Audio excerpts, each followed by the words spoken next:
The maximum takeoff weight is 26,500 pounds. The power plant, two exhausts, key-feed turbines of 2,200 horsepower each. So we got 4,400 horsepower on that particular helicopter. The maximum speed is 208 miles an hour. Range is about 280 miles. Service savings is about 15,000.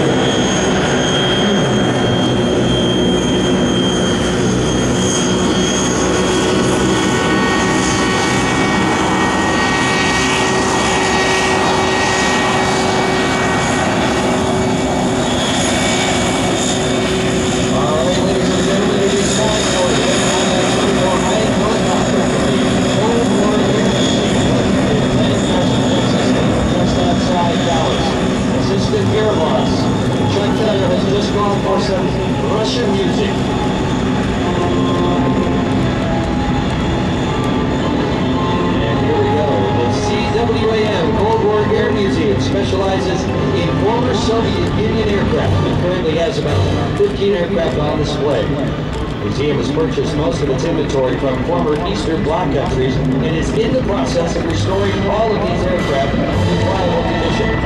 Currently, about half of the aircraft have FAA airworthiness certificates, and this Hind is one of only 3 Hinds that are currently flying in the Cold War Air Museum arena. They have only 2 of the 3.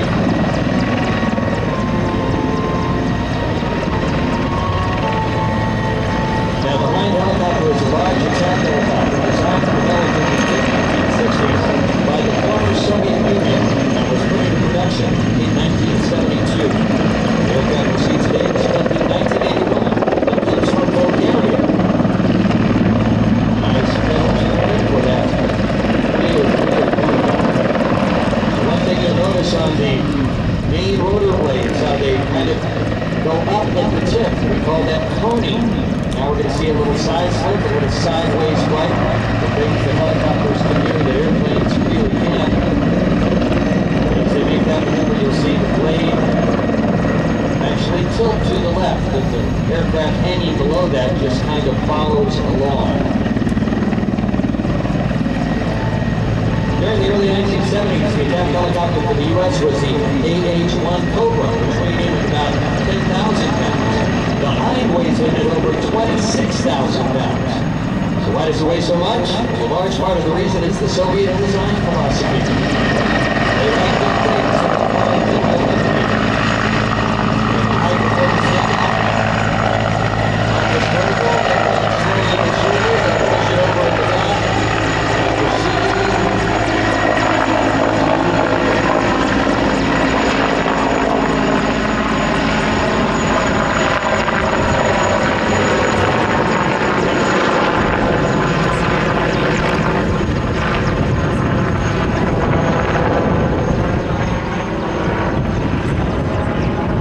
Many of the parts on the Hind are found on other Soviet aircraft, many parts simply taken from other helicopters or fixed wing already in the Soviet arsenal. The pilot and co-pilot cockpits are surrounded by titanium plating. All the major components, like the engines, the transmission, also have that titanium plating.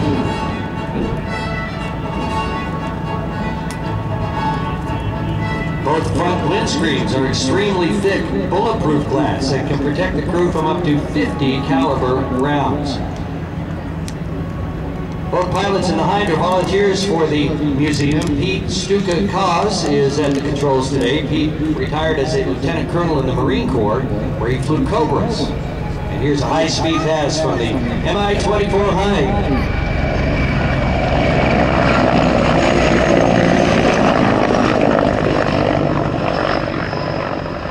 Things interesting to notice, first of all, the multiple blade aircraft, helicopters, fly faster than two-bladed aircraft. So the opposing two-bladed rotor system cannot go as fast as one with multiple blades. There are all sorts of aerodynamic reasons for that.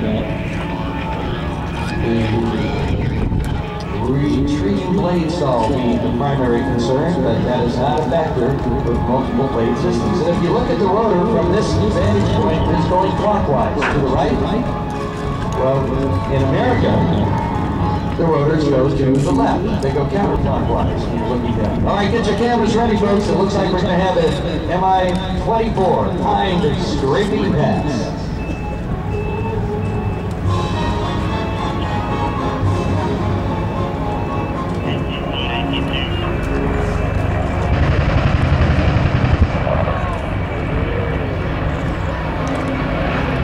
And that's exactly what they do again.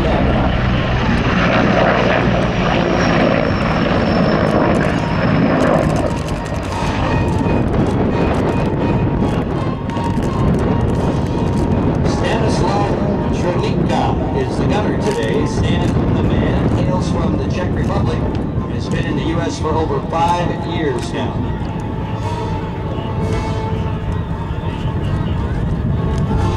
Now the Hind can carry a very large assortment of weapons. Among these are rockets, aerial mines, gun pods, and bombs. Bombs carry can be up to the 1,000-pound class. The gun on the front of the aircraft is a 50 caliber 12.7 millimeter.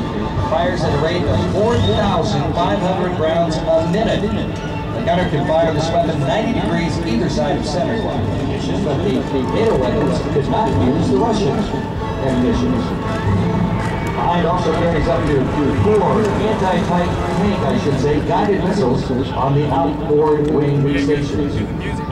And these missiles were lethal against all mechanized vehicles and tanks, as you are about to see.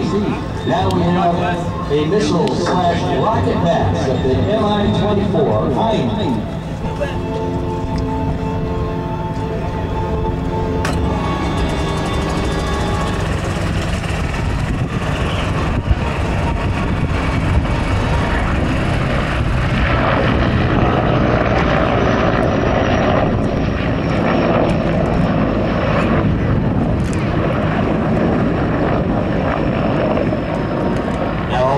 Is a very rare aircraft in the United States. It is still found in over 30 countries throughout the world today. During the Russian-Afghan War in the 1980s, the Russians used the Hind very effectively against the Afghans, at least until the U.S. started providing Stinger missiles to the Afghans. They're geared to the transmission that in turn provide the power to the main rotor, and a long tail rotor drive shaft takes the power back to the tail rotor as the anti-torque mechanism. In other words, counteracting our turn. KC Flight is taxiing out as the Mi-24 will return for a landing here in just a couple of minutes.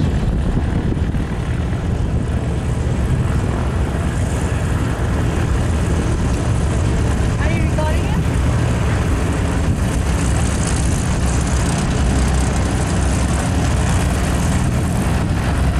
And I will tell you, you won't see the Mi-24 next to those RVs because the downwash from that helicopter would easily put one of those aircraft over. At least we'll hope that's what the situation is, that they all stay clear.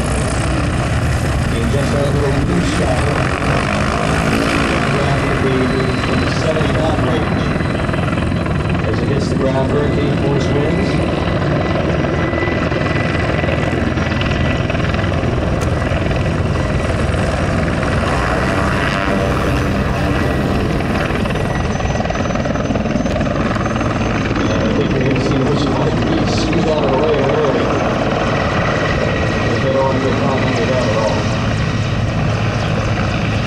The Mi-24 and 100, here comes the landing gear.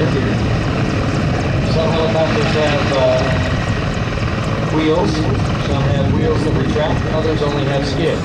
Chopper 9 at the end of the runway here on the south side, we only have skids. We cannot roll anywhere. So where we land is where we're going to stay. We do have portable wheels that push it around, but that's not much fun, I'll tell you that. So down on the ground now, and they will be able to taxi in on those wheels. Very efficient, pulling the landing gear either side of the aircraft. From an aerodynamic standpoint, allows the aircraft to be even faster. So as with our other performers today, we asked you to give a big wave when the Mi-24 taxis by and get a good look again at how